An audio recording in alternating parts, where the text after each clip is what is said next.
Hello, my name is Carter Souls, and I will be presenting today on Not the Apocalypse You Were Looking For, Contagion, the Crazies, COVID-19. And I want to just start by saying this is a very early stages kind of thing with this particular project. I'll say more about that in a moment, but this is a very kind of tentative presentation. So it is my hope that we will be able to have some good discussion following the talk, and that I'll be able to cull a lot of very good ideas and suggestions from those of you who are tuning in. So I'll just start. In March 2020, Wired's Lori Penny characterized the Trump pandemic response in the following way. Faced with a crisis they can't solve with violence, they dithered and whined and wasted time that can and will be counted in corpses. The pandemic film Contagion from 2011 is known for being factually accurate in its depiction of a global SARS-type outbreak and does feature some scenes of large numbers of corpses. However, it assumes, being made in 2011, an Obama-era CDC. And in fact, the film's focus is on the CDC. Larry Fishburne plays Dr. Cheever, the head of the CDC, who is essentially the protagonist of the film. Obama's investment in pandemic preparedness, including a pandemic playbook that the Trump team roundly ignored in 2020, looks infinitely preferable to what actually unfolded in the COVID-19 pandemic.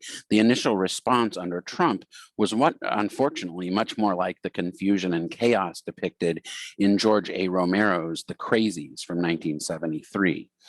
My talk title, Not the Apocalypse You Were Looking For, is the same as Penny's Wired article. And in that article, her main argument runs as follows.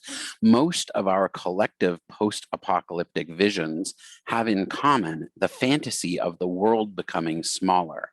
Our heroes, usually white straight men with traditional nuclear families to protect, are cut off from the rest of the world.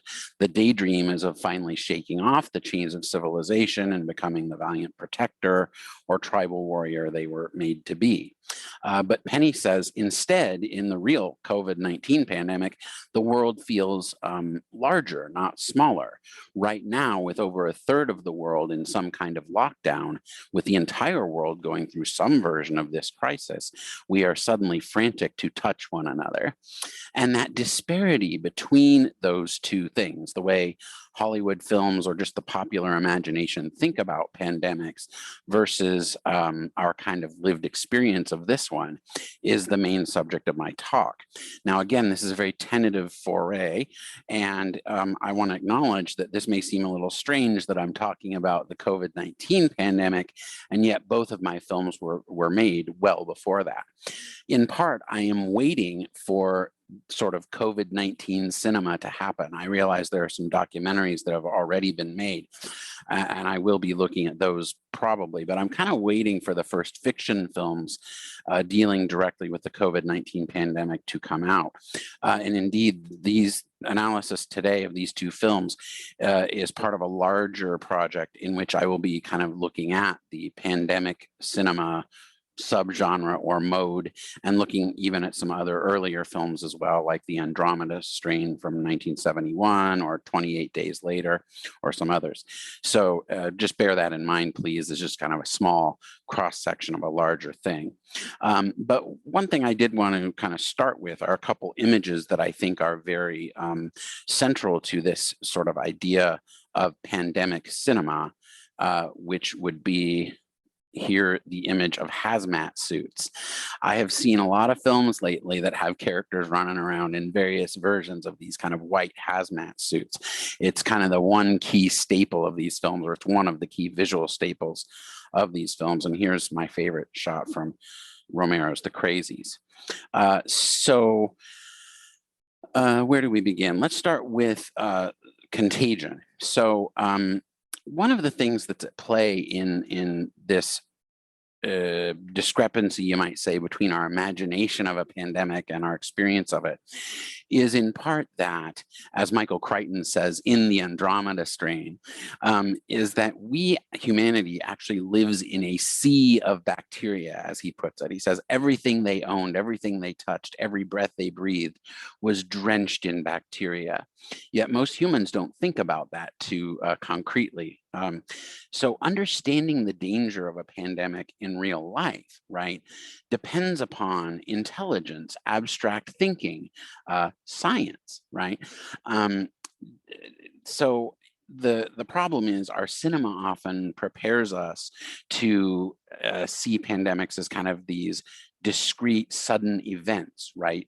But in fact, as we've now kind of experienced, pandemics, many of them tend to kind of drag on. They're what scientists, where did he go? Christian W. McMillan characterizes as persistent pandemics like malaria or HIV/AIDS, or probably this current one that's going to be with us for a while. So Hollywood films tend to represent these discrete events, but what we're experiencing is very different from that. So we have to kind of go in and cherry pick, and a lot of what you're going to hear from me today has to do with the way these films depict the human response to the pandemic.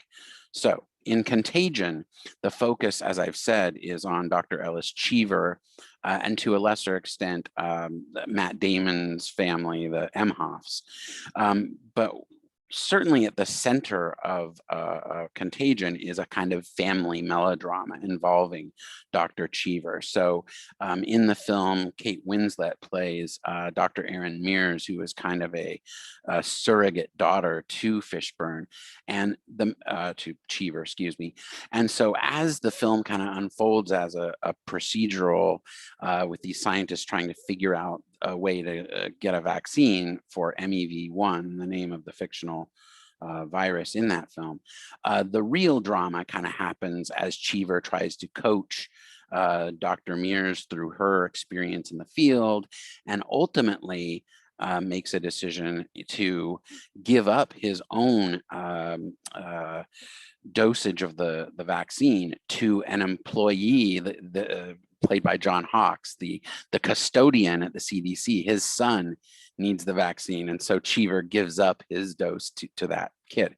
So this is very much centered on this kind of family melodrama model where Fishburne is able to solve these, I should say Cheever is able to solve these problems via individual action, right? And sort of solving a real world problem like a pandemic in an emotionally and morally satisfying way. This is the melodramatic mode. So, however, what's interesting is despite this so-called happy ending, and Contagion does essentially end happily, they kind of beat back the MEV1 virus and they get a vaccine distributed. However, near the end of the film, after that scene, and here's scenes from the Emhoff storyline where Matt Damon gets a nice look from his daughter because he stages a little prom for her. But near the end of the film, one of the very last shots of the film, show this development company mowing down trees in China that are a bat habitat. And so at the very end of the film, we viewers see, though none of the on-screen characters do see, the actual cause of the MEV1 virus outbreak. And so the film manages to kind of end on a note of horror, the way most horror films would, with the monster kind of threatening to return, right? We know, the viewer, what happened, but none of the on-screen characters do. So even though the CDC was successful in knocking down the virus this one time, the implication is that it will indeed be back, which in a way is very realistic. And it should be noted that Contagion is kind of known for its attention to realism. Again, it's in the service of this melodramatic plot, so let's not overstate the realism part of it, but it's in the mix, right? This idea that they brought in a consultant and were very serious about the sort of CDC end of the film, but again, based on a kind of an Obama era CDC. Meanwhile, George A. Romero's The Crazies takes on a very different tone, I would say a far less reassuring tone, because essentially the whole film is a depicting a kind of descent into chaos. The character you're seeing here, Dr. Watts, is kind of our one of our main characters. The actual lead of the film, or the two co-leads, are it's structured very much like Contagion is, where you have a military colonel who's running the operation to lock down and contain the virus, Trixie, in this town, Evans City. And then you have a guy on the ground, sort of the parallel to the Matt Damon character from Contagion, a fella named David, who, like Matt Damon's character, is immune, naturally immune to the virus. But in Contagion, Mitch Imhoff is identified as being immune early on, and it's kind of a known thing, and all the people kind of competently work on developing the virus, and you get scenes with Elliot Gould plays an immunologist named Sussman. He's probably the parallel to Watts here, and Sussman discovers successfully the virus, or excuse me, the vaccine. So it all works out. Our buddy here, Watts, discovers right near the end of the film what he thinks is the successful vaccine. However, in the midst of all the chaos and miscommunication, and it need be said that The Crazies is certainly, and in line with George A. Romero's other films of this period, you know, late 60s through the mid 70s, is extremely critical of the government and the military, right? The whole idea that the military could organize this operation is definitely brought into question. Most of the scenes featuring Watts here, or Colonel Peckham, who you can see in the center of this shot, are very chaotic. There's always like people, as you can see in this shot, people kind of running into the frame, getting things signed, running back out, people coming in and asking what to do, and Peckham spending all his time on the phone yelling at his superiors and asking for things that he doesn't get. And same with Watts. Watts is kind of always asking for some special consideration so he can speed up developing the vaccine, and yet Peckham keeps telling him, no, we got to follow regulations. No, you've got to use this encoded channel and all this stuff. And so Watts just spends the whole movie like yelling into a phone and trying to develop a vaccine. And he finally does it. But then the film ends with, if I can hit the right key, the vaccine actually being spilled and destroyed and lost. And in fact, Watts himself is killed. He's working in a lab, a makeshift lab in a high school, and a riot kind of breaks out in that high school, and he gets caught up in it, and he gets trampled to death, and the vaccine is lost.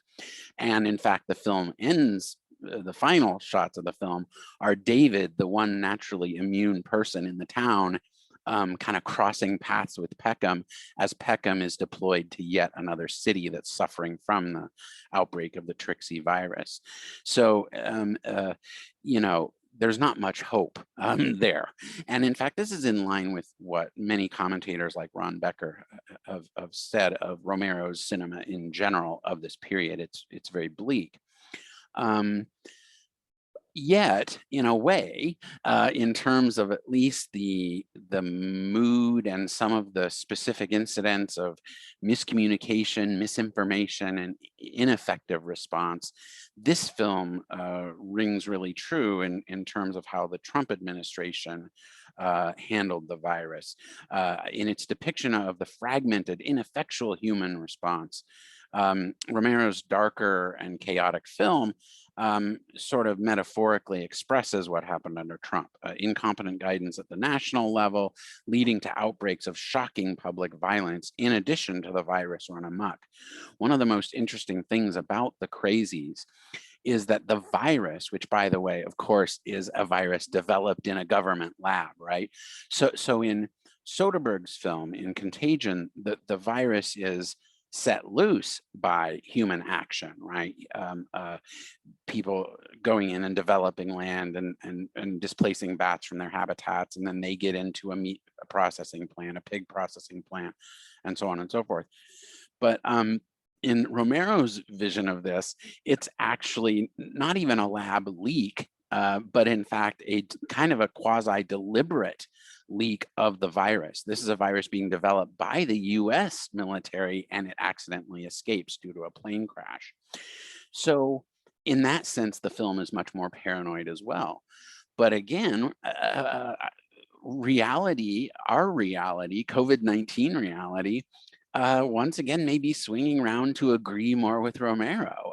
Recently, I've been doing a lot of reading about the lab leak hypothesis because there does seem to be some legitimate grounds for, keeping open the possibility that COVID-19 did escape from a Chinese lab, rather than hopping, between species that way. So simply to say, these films, and I'm kind of heading toward a wrap up here. These films definitely have things to show us about, let's say, the possibilities and the limits of our responses to these things. And I want to actually end with a quote from, here he is, Daniel Engber, a senior editor at The Atlantic, who was commenting on the lab leak hypothesis in a really smart article. And he kind of concludes near the end of that piece. He says, more specific evidence may never arrive, even after further study by the CIA or the WHO. A proper investigation might, at any rate, prove counterproductive. What happens if it drags on into the future and never lands on anything concrete? What if no one can agree what constitutes substantive evidence? What if researchers discover that SARS-CoV-2 really did begin in bats or pangolins or frozen meat? These outcomes wouldn't make the risk of lab leaks in general go away, yet they'd surely shrink the scientific community's inclination to address it. That idea that pandemics are always already political, right, is kind of built right into pandemics themselves, right, or pandemic management. Pandemics are inherently political because they, in order to respond to them effectively, this necessitates the intervention of state power into the individual's life, right? Lockdowns and masking and all the stuff that have been the hot button issues of the last year and a half or more. These issues are always at play. So there's always this kind of political dimension to it. And we've seen under COVID-19 that can be pushed to rather far extremes. So in that sense, again, the Crazies may do us a greater service by really exploring where those extremes can lead. But I guess what I want to end with is simply this political dimension of pandemics. They are not just a biological or an environmental or medical phenomenon, but a political one. And therefore, our conception of them, our narratives of them, the way we think about them and the way we narrativize them to ourselves after the fact, have a lot of very serious consequences. And that's why I want to explore pandemic cinema or the pandemic mode within disaster and horror cinema, or whatever, wherever we find these tropes. I'm very interested in exploring them, and I'm very interested in hearing your input about them, because I think going forward, these are going to be some of the important cultural resources we need in order to decide what to do next and decide what steps to take toward prevention and coping with whatever the next pandemic outbreak is going to be.